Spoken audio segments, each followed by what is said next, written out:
Okay, Jeff, here's one for you. All right. Two retirees walk into a bar Okay. because they're retired. Yeah. They got time on their hands. All right. Yeah, right. One has a traditional IRA. All right. The other has a Roth IRA. Should they invest differently depending on where their money is? Or you could have somebody that has both. Should they invest differently depending on where their funds are located? IRA, traditional IRA versus Roth. So effectively the question is, should you change your investments because you have different types of accounts? Exactly. That's a good question. I think, only between those two we're talking. all right. So for me, I look at this and I say the first step is probably figuring out what your investments should be, right? Not the other way around. Not determining your investments by the type of account you have, but first determining what investments you want and then figuring out where to place them in the account. Do you know what I mean? In other words, I think if you're deciding your investments based on whether you have traditional IRAs or Roth IRAs, you're sort of letting the so-called tax tail wag the investment dog. And that's probably not the right way to go. Well, I think there's a situation where that might have some effect. For example, if you do something that's high risk because you want high reward, why else would you do high risk? You might want that in. You're an adrenaline junkie. Maybe you just like to live on the edge. Well, there's a case for both. You might want that in the Roth if you think it's going to take off because that's all going to be tax-free. Sure. But if it crashes because you took too much risk, you might wish that was in your traditional IRA because at least the government will share the pain. That's true. There's no question about that. That the Roth gives you higher reward, but there's higher risk because it's effectively all your money. You take all the loss. That's right. Where with the traditional IRA, you are sharing that in a sense that, like, if you had $1 million in a traditional IRA, you don't really have $1 million. You might have 700,000. If you lose it all and your account goes from $1 million to zero, there's an argument to be made that you really didn't lose $1 million. Right. I call that house money because that belonged to Uncle Sam anyway. And then, of course, you get into even more. I know we're not going to necessarily get into the weeds here today, but you could add in taxable accounts as well, where it's almost like a little bit of a hybrid. Right. That's why I said let's keep it to IRAs and Roth IRAs because taxable accounts are a whole different animal. They get step up in basis and all of that stuff. Yeah, so I think to me, the very first step in the process is you figure out your appropriate asset allocation. What we're talking about right now is asset location, right? Where would you put your investments? But to me, step one is get that allocation right. Right. That's the calculation of how much in stock should you have, how much in bonds should you have, do you want real estate, do you want cash, all of your investments. And I think first you get that lined up. And then once you have that lined up appropriately, then you look at what accounts you already have. You look and you say, well, I've got a $500,000 Roth IRA and I've got $1 million in my 401k. Okay, well, now you just look and you start to figure out, based on the investments I already decided I like because I like them from an investment perspective, now here's the best place to locate those with my dollars. Well, if you're taking that approach, then we do have to factor in the outside accounts, the taxable accounts, because you may have different investments there with higher risk or whatever, and you say, well, I have enough for example, stock market exposure in my regular taxable brokerage account. So you have to take your full investment portfolio into account. Yeah, what I typically say is there's priority investments I see for a Roth account and priority investments for a taxable account. You might say, what about the IRA? We'll come back to that in a little bit. But when we're looking at where you want to place investments, I think there's value, for the most part, in trying to locate investments that have a high return and that are also tax inefficient, if you will, in your Roth. Like the Roth has two things going for it, right? It has tax deferral and it has tax-free growth. So if you have inefficient investments, meaning investments that produce a lot of capital gains or interest or dividends each year, it's good to have those inside a tax-deferred wrapper so that you're not paying tax on those dollars each and every year. And of course, if something is growing quite rapidly, if you expect it to have long-term appreciation, well, where else would you rather have that long-term appreciation than an account where it's all tax-free? So to that extent, the Roth, in my opinion, should generally be prioritized for those types of investments. High return, highly inefficient. Now, when we look at the What do you mean tax- by highly inefficient in a inefficient? Roth? Meaning like a lot of what would create a lot of tax each year if it were inside Oh, a right, regular right. account. Because that's a non-issue in a Roth IRA. Exactly. And then I look at, let's say, a taxable account, right? And there's two things for priority there. So this is now not the Roth, not the traditional, but a Right. regular brokerage account. Right. There you want generally lower returns, and you want things that are more tax efficient. Now, if it's ultra tax efficient, it really doesn't matter what the return is, right? If you think about a municipal bond, for instance, if you had a municipal bond earning 2% or 3% or 20%, it really doesn't matter because it's tax free, right? But most things in life other than municipal bonds are not tax free. So then if there's some tax that's going to be owed on that investment, it really comes down to a multi-factor approach of analyzing both the actual return and the tax rate applied to that return, right? Because if you look at something that has a small return but that's taxed really poorly, like at ordinary income tax rates, it might be more important to shield that in a retirement account Right. than it would be if something had a higher return but was taxed at more preferential rates. It's sort of, you got to look at both together. But most people, I don't know about most people, and you may know more about this than me. In a brokerage account, usually towards the end of the year, you do the loss harvesting, and they offset the losses and the gains, so it doesn't have as much tax impact on the stock part. Well, certainly you're right. On the capital gains portion, if Right. you're looking at good tax loss harvesting, that is an option. Although some people, they've held investments for so long, they really don't have that much in losses. You know, they may have a lot of gain going forward. And plus, things like interest or dividends, you don't have the ability to offset. Right, you don't have much of a shelter there. Exactly. So to me, I look at it and I say the Roth IRA, we prioritize high return, inefficient investments. Right.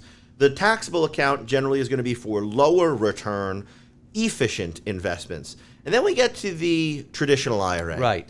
To me, the traditional IRA is the Danny DeVito of accounts. Okay. You remember the movie Twins, Ed? Oh, yeah, yeah. Yeah, with Arnold Schwarzenegger Arnold and Danny is DeVito. the Roth, I guess. Well, yes. And Danny DeVito is the leftovers. You Yeah, remember? right. Like, oh, right, the he's- leftover on the floor. That's Yeah, right. yeah, He says, yeah. you know, Julius Yeah, was yeah, Arnold. yeah, He got yeah, all the yeah. good stuff. Yeah. And was a you know, great movie. It was a great movie. And Danny DeVito, he says, I got stuck with all the left. You know, Yeah. the doctor says you were all the leftovers. Yeah. Well, the IRA is basically all the leftovers. So what you do is you start by saying, what are the most important investments that I already decided I want to own? And I put those in my Roth. And then what are the most efficient things I own with the low returns? Those go to the taxable account because you don't have a lot of tax drag is the name word there. And then everything that's left over, well, you've already filled up those other two accounts, just ends up in your traditional IRA.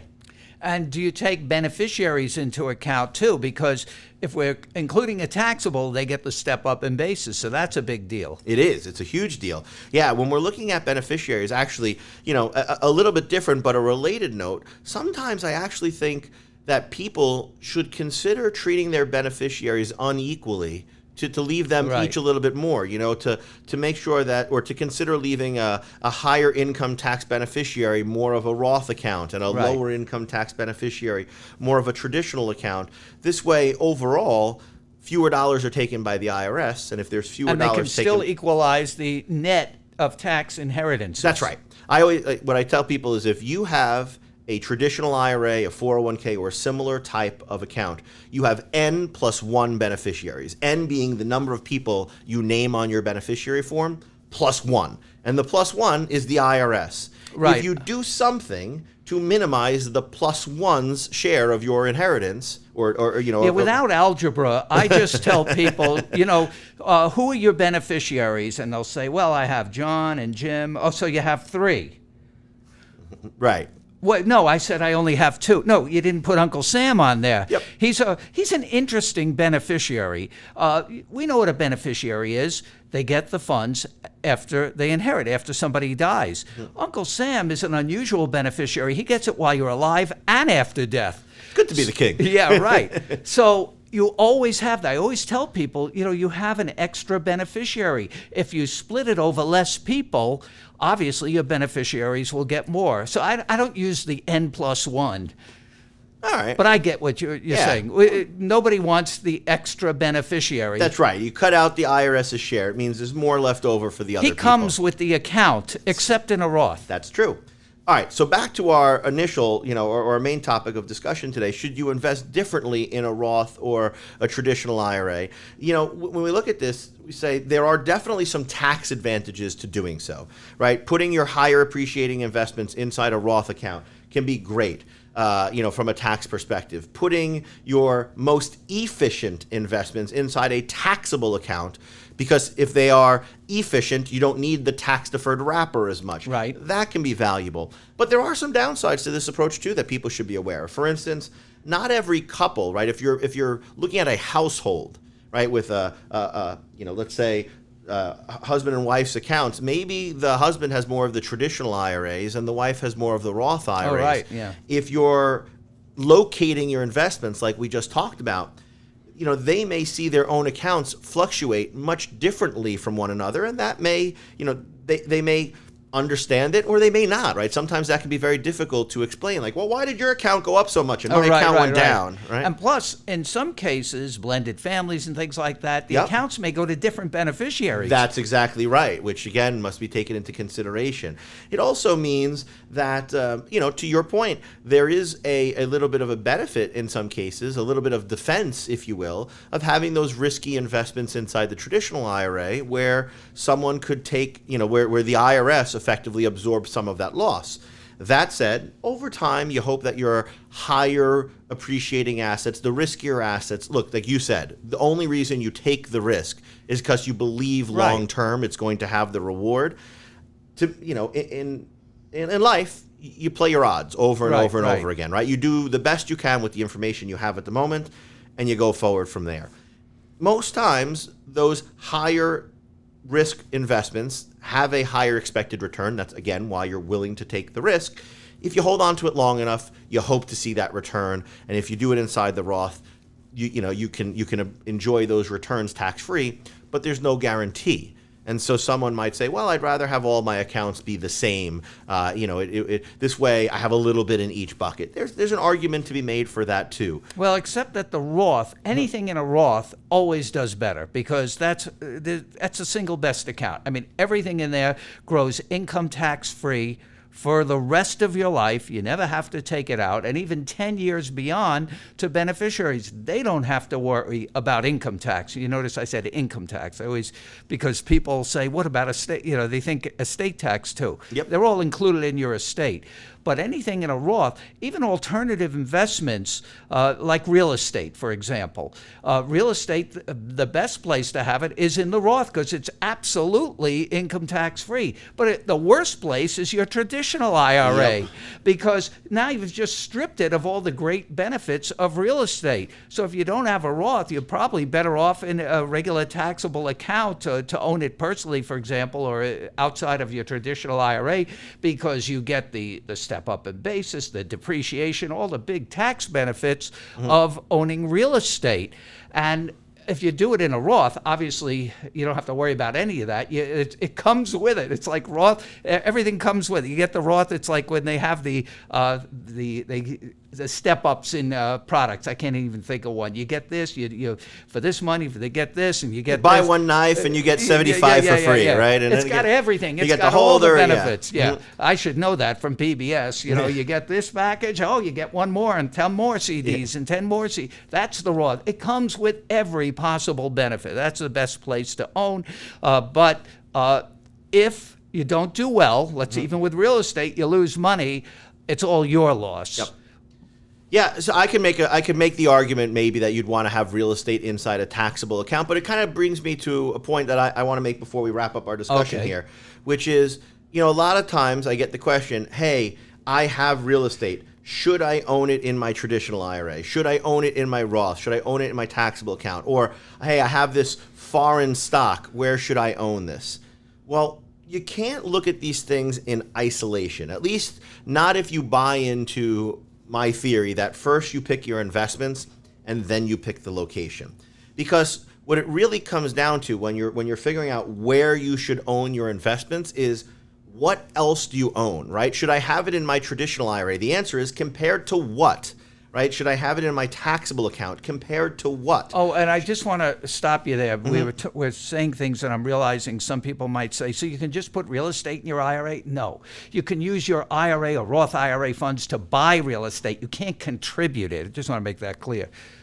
Right. Well, right. Yes, you can't like take your house and put it in. Yeah. Right. You could go and most of these times you'd need a self-directed IRA custodian too, in order to. But you buy it with the funds in the Roth IRA, for example. Which creates a whole set of other parameters and whatnot that you need to be aware of, prohibited transaction rules and so forth. But they're a risk, and that's not what we're talking about. We're just talking about where's the best location for these kind of assets. Yeah. So ultimately, to me, again, it boils down to create your list of investments. And then you prioritize them based on your specific list of investments. And it's just ranking them. So we would start with your Roth account and say, what are the things I most want in here? And if you have 10 investments, you rank them 1 to 10 and say, this is the thing I want most in the Roth. Okay? If you put all of it in and there's still money left in your Roth, then you go down to number 2 on your list. You invest it. If you still have money left, you go down to number 3. Then you do the same thing for your taxable account. You say, if looking at my 10 investments, what are the things that I want most in the taxable account? Well, you start on the list with 1, go down until that's full.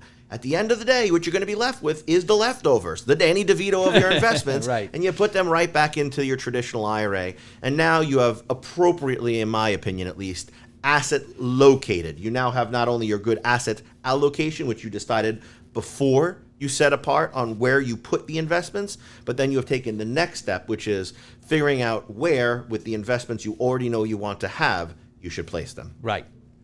All right, Ed, always a meaningful discussion with you. Lots of good feedback, I think, today for our listeners to take into consideration as they plan for their own retirement and figure out where to locate their own investments. Thanks so much, as always, for a great discussion. See you next time.